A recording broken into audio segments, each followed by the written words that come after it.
এই মুহূৰ্তত জনাই আছো এক ব্ৰেকিং নিউজ। হাজোত ভয়ংকৰ পথ দুৰ্ঘটনা সংঘটিত হৈছে।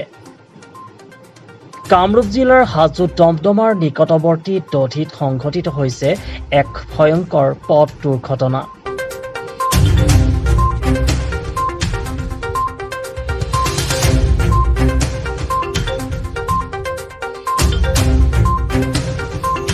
এখন যাত্ৰীবাহী ট্ৰেভেলাৰ তীব্ৰ গতিত গুৱাহাটীৰ ফালৰ পৰা আহি থকাৰ পথত টেম্পো এখনক অভাৰটেকক কেন্দ্ৰ কৰি সংঘটিত হয় এই দুৰ্ঘটনাটো।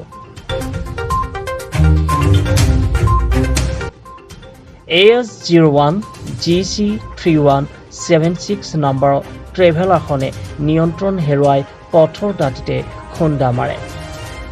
লগে লগে ট্ৰেভেলাৰখনৰ চালকজনে পলায়ন কৰে। ভাগ্যক্ৰমে দুৰ্ঘটনাটোত কোনো লোক হতাহত হোৱা নাই। দুৰ্ঘটনাৰ পিছতে ঘটনাস্থলীত উপস্থিত হয় হাজো আৰক্ষী।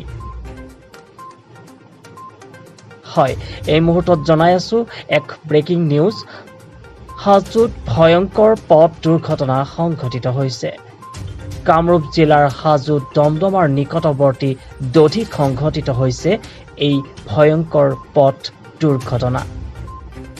এখন যাত্ৰীবাহী ট্ৰেভেলাৰ তীব্ৰ গতিত গুৱাহাটীৰ ফালৰ পৰা আহি থকাৰ পথত টেম্পো এখনক অভাৰটেকক কেন্দ্ৰ কৰি সংঘটিত হয় এই দুৰ্ঘটনাটো।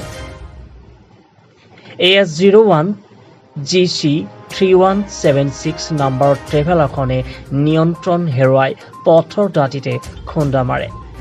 লগে লগে ট্ৰেভেলাৰখনৰ চালকজন পলায়ন কৰে।